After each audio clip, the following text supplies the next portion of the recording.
Hey everyone, welcome back to the channel. Today we're diving into the top 10 best building games on Roblox. I'm super excited to share these with you because they're perfect for unleashing your creativity and building skills. Ready to find your next favorite game? Let's jump right in.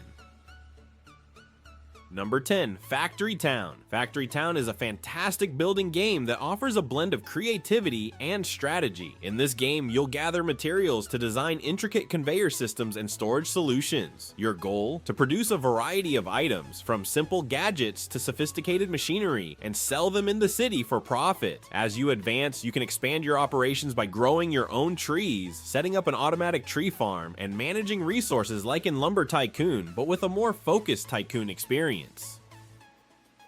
The real challenge and joy of Factory Town come from mastering the logistics and mathematics of your production lines. You'll need to carefully plan how to connect conveyor belts and manage the flow of materials to efficiently create complex items like motors. With customizable walls and a whole system to build, the game offers endless fun and problem-solving opportunities. Number 9, Water Park World. If you're looking for a game that's both relaxing and a little addictive, Water Park World is the perfect choice. In this game, you get to build your very own dream swimming pool. The more visitors you attract, the more money you earn. You can also set up food stalls to keep everyone happy, but the real highlight, designing your own slides. Whether you want to craft thrilling wild rides or more family-friendly attractions, the game gives you the freedom to be as creative as you like. You can even build mountains with slides running down them or explore underground features. It's a fantastic way to unwind and unleash your imagination. Dive into Water Park World and start creating the ultimate water park paradise. Number 8, Whatever Floats Your Boat. Whatever Floats Your Boat isn't just a mini game, it's an exhilarating test of your creativity and survival skills. In this game, you get to design and build your own boat from scratch. But here's the twist. A massive tsunami will hit, raising the water level and threatening to sink your vessel. Your mission? Protect your boat from rising waters and other players who might sabotage your plans. As the tsunami roars, you'll need to fend off rivals and navigate the turbulent waters to stay afloat. Survive the onslaught and you'll earn points and money that you can reinvest in your boat. Start with basic wooden materials, but as you progress, you can upgrade to stronger, more resilient materials, enhancing your boat's defenses. The game lets you save and load your creations, so you can build on your success over time. And if you're feeling adventurous, you can add motors to your boat for a thrilling ride through the waves, or even challenge other players directly. With endless customization options and a dynamic gameplay experience, Whatever Floats Your Boat promises endless fun and challenges. So grab your tools, brace for the tsunami, and see if your boat can weather the storm. Number 7, Row Citizens. As I was making this list, I thought I would have put Row Citizens a lot higher, but then thinking about it, I don't know. There's something holding me back. With Row Citizens, it's a house building game, so that's a lot of fun, and you can get furniture and stuff like that. But the build mode is a little bit hard to use. You need to constantly go into your inventory and buy stuff beforehand, and then place them, instead of just buying and placing right away. You have to actually think about what you want to buy. Also, the houses that you can get are pre-built, so the only thing you can basically do is decorate. But the most fun for me in Row Citizens is building apartments, because that's something we don't have in other games really, and you can add a lot of stuff to that. The thing I hate about Row Citizens the most is the proportions in the game. The proportions just don't match up. Some plants are as tall as the chairs, for example, and then the beds are really off-size, and computers as well. So it's not a realistic building game, but it's a fun game to start with, and if you're not really into building that much, it's nice to have a shell for a house that you can already build in and decorate. The fun part about this is that you can lock your house so that other people cannot enter. You can lock or open your doors depending on your mood or what you want to do in the game. Number 6, Theme Park Tycoon 2. Theme Park Tycoon 2 is also made by Dennis, the same person who made Water Park World, but I do think Theme Park Tycoon 2 has a lot more detail and a lot more stuff to it than Water Park World. It is also a lot older, and I feel like their focus is mainly based on Theme Park Tycoon and not Water Park World. You have a lot of things that you can do, Basically, in Theme Park Tycoon 2, you create your own theme park and make sure that you have enough customers, because customers bring money to the game. The fun part about this is that if you build a roller coaster, for example, you can go into it and actually ride it if you want, and that's just so much fun to me. They keep adding new coasters and rides, so it definitely still gets updated a lot. You can also create your own natural scenes like mountains, rivers, and ponds. You are free to do whatever you want, and there's a lot of detail you can add to the game. It's just fun to create your own little theme park in Roblox.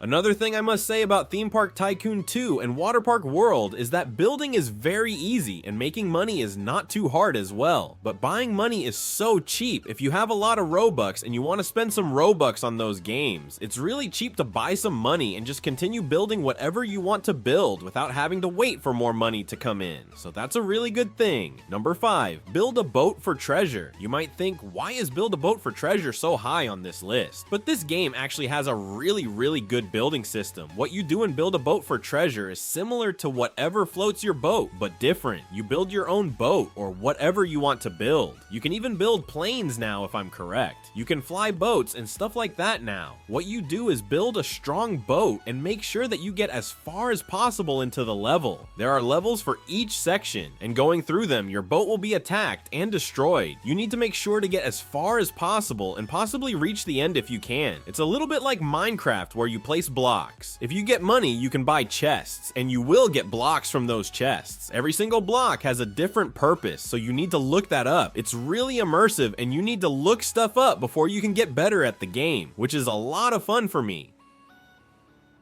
There are also blocks that keep your boat straight in whatever position it is. It goes back to the straight position you wanted it in.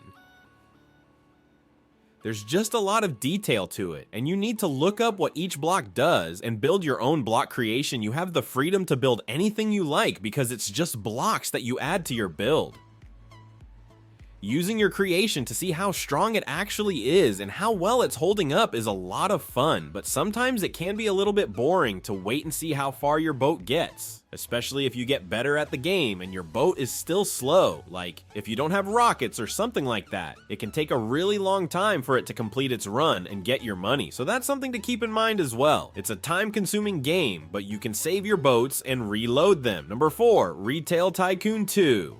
After the first Retail Tycoon, which was already really good, they brought out Retail Tycoon 2. It hasn't been as popular because I do think it's still paid access, but it's a really expansive game as well. The difference between Retail Tycoon and Retail Tycoon 2 is that you actually have to go and get the stuff for your store at a warehouse, which is a lot of fun. You can get bigger trucks, and the bigger your truck is, the more stuff you can bring to your store. It's just a fun game to build and create. There's not too much in the game yet, but they are definitely working on it, and it's very promising. It's just so much fun to have your own store and sell your stuff and then see customers buy stuff. The first comments you get, like when your store is still really empty and bad, such as "I'm never coming here again," are really fun. It's great to explore and find out things that you can build. It's just a store game, and you can build your own store. You're definitely constantly doing something, whether it's restocking stuff or hiring employees. You're going around finding things on the map and just exploring, visiting other people's stores to get inspiration. There's definitely a lot that you can do. Number 3, RoVille. RoVille is one of those games that I was really skeptical about when it came out. I was like, okay, yeah, this is just another copy of Bloxburg. This is never going to be good. There are still things that aren't good. It is a house building game, just like Bloxburg. You build your house, but they added so much to the game that it actually became a really good game, and it's very promising to see what will happen to it in the future. I'm very excited for that game. The proportions are still a bit off. That's something they need to work on. Sometimes the chairs are as high as the doors and stuff like that. The house building has gotten so much better, and the fact that you can have a business at home where people actually come to and buy stuff is so cool. I kind of like the map as well, and they are definitely doing their best to make this game unique and bring people back to it. I feel like they are really succeeding at it. They are adding stuff that we've been asking for in Bloxburg for years, and yet still they managed to do it. It might not be as good as in Bloxburg. We don't know, as it's not added into the game, like having a business at home, but it's definitely definitely promising, and I'm starting to like RoVille more and more every time I play. The game is free to play, so you don't have to pay to get in. Number 2, Lumber Tycoon. Lumber Tycoon is an oldie but goodie. Lumber Tycoon is one of those tycoon games where there's so much more to it, and there's an entire community for it. It just gets so addictive to play the game, and you definitely want to have a base set up and stuff like that.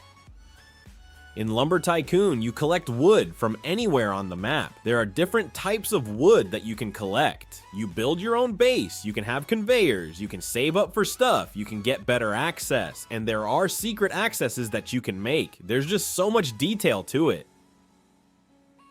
The fact that you can go and get your own wood from somewhere, collect it in your car, and just drive it back to your plot is just something that is so much fun and so much cooler than those random tycoon games where you get a backpack and fill your backpack with 10 items or something like that and then have to refill it. We had too many of those games, and Lumber Tycoon just stays one of those really good games. You can learn a lot more about different types of wood. Also, some axes work better on different types of wood, so it's definitely one of those games that is really well thought out. Base building is so much fun, and when you need a certain type of material, actually going out with your car, collecting the wood, and driving back to your plot is just something that we don't see anymore in newer Roblox games. I kinda miss that because it makes a tycoon really good that you actually have to go out and collect your own stuff and not just wait for other people or NPCs to bring it to you. Number 1, Bloxburg. So there is no surprise here, but Bloxburg is still my favorite building game on Roblox. I don't know, Bloxburg takes a while sometimes to get updates, but when we get an update, they get everything right, from the sizing of objects to how they look and how they feel. Everything just feels so coherent in the game that there's just no denying that Bloxburg is one of the best worked out building games on Roblox, and that's why it's so popular as well. It's just like everything matches the style of the game, or mostly everything. There are some trees that I still hate and don't get how they got into the game, but everything else just has the Bloxburg style. The typical Bloxburg styling. They did really well in getting that right. However, I do feel like the map got a little bit boring over time. Well, not a little bit, actually a lot. So we do need some new stuff in the game, and it may be getting old a little bit. I'm definitely waiting for that new map to happen. But the building aspect of the game is really fun, and you also get money by working and leveling up. The more you work, the more money you will get, of course, so that's a lot of fun as well. But when it comes to building, there's just so much you can do now, especially with the structural items. You can create your own shapes, your own houses, maybe even an apartment that's 5 stories tall. So definitely a lot of things that you can do before you get bored. However, for me, there is no real challenge to Bloxburg anymore, but that's maybe because I've played it too much. But it is still my number 1, so that's my top 10. If you have a top that you want to share, you can always put it in the comments below. That was it for today, guys. Thank you so much for watching. Hit that like button and please subscribe.